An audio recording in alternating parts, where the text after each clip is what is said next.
A once unsolved case for more than 40 years tonight is officially solved. A jury found Philip Lee Wilson guilty of the 1980 rape and murder of Robin Brooks in a Sacramento County courtroom today. I've been covering this trial and was there when the verdict was read.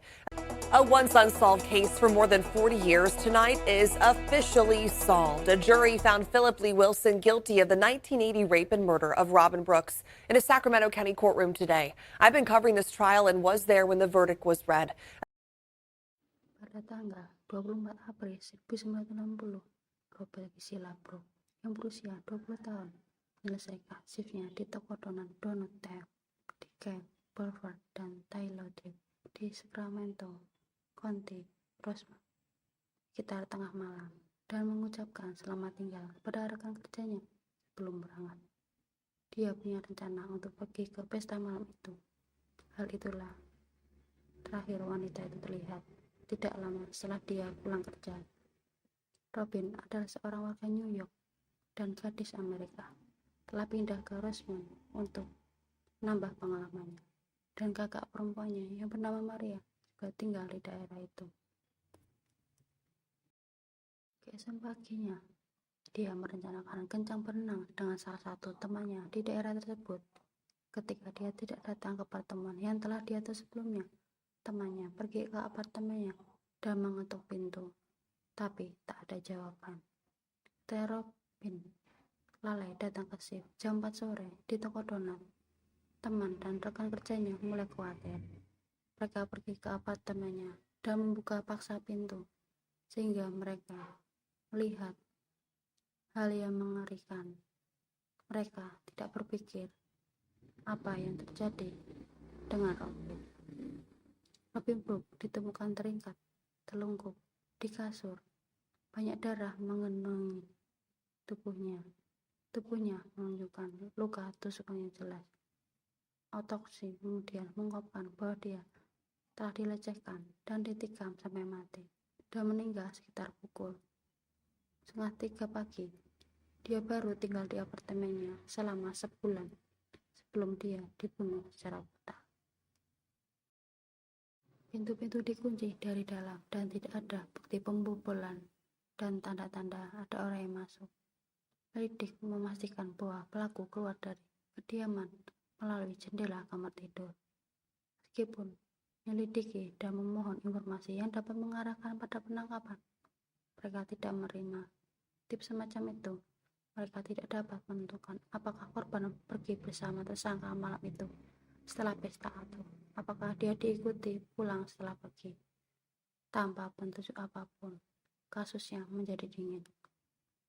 Pembunuhan Robin secara tidak sengaja melukai dirinya sendiri di TKP dan meninggalkan DNA yang dikumpulkan dan disimpan dengan sangat hati-hati. Hal itulah yang akan dimasukkan ke dalam database sistem indeks DNA gabungan atau CODIS pada awal tahun 2000. Tapi sayang, tidak ada hit. CODIS adalah database yang dikelola FBI yang mencakup pembagian profil DNA di seluruh negara bagian. Tes DNA kemudian mengesampingkan 50 tersangka dari daftar, upaya yang mahal, yang sayangnya gagal mengungkap pembunuhnya. Pada tahun 2017, DNA pelaku digunakan untuk membuat gambar serupa yang dihasilkan komputer, baik pada saat kejahatan terjadi maupun saat ini. Gambar itu menggambarkan seorang pria kulit hitam yang tampaknya berusia akhir 20-an atau 30-an tahun. Profil fenotip telah digunakan dalam beberapa kasus dingin. Profil tinggi dan gambar yang dihasilkan berfungsi untuk membantu penyelidik menghilangkan tersangka, bukan memberikan kemiripan yang tepat.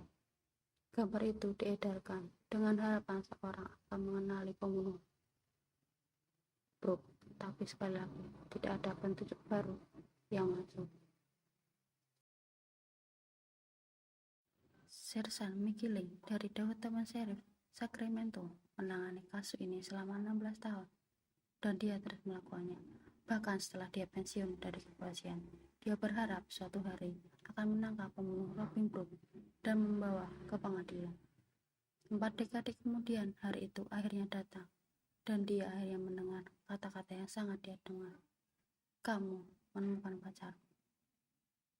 Billy Lee Wilson yang berusia 71 tahun ditangkap di rumahnya pada 23 April tahun 2020. Foto maksudnya di mana ia mengenakan topeng yang ditarik bawah di dagunya di tengah pandemi virus corona dengan cepat dipublikasikan di berbagai media.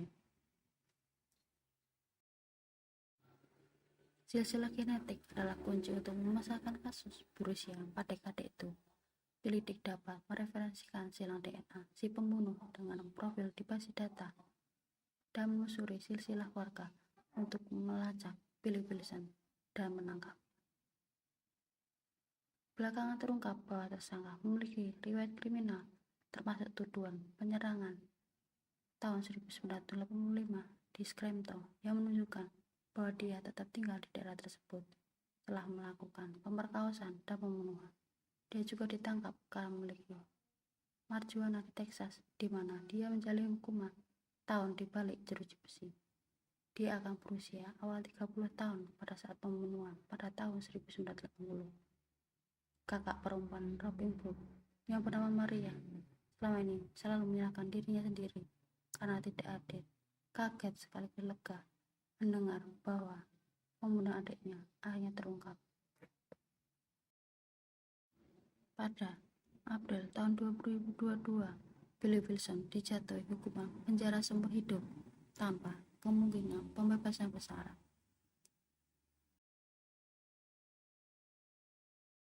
I can go on with my life now because I think it absorbed a piece of who I was. Maria Eric not only testified in her sister's rape, And the jury came down deadlocked?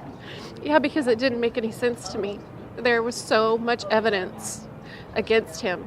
I mean, the DNA doesn't lie, except Wilson did the entire time. This gives other people hope in the future that justice can be served even after 40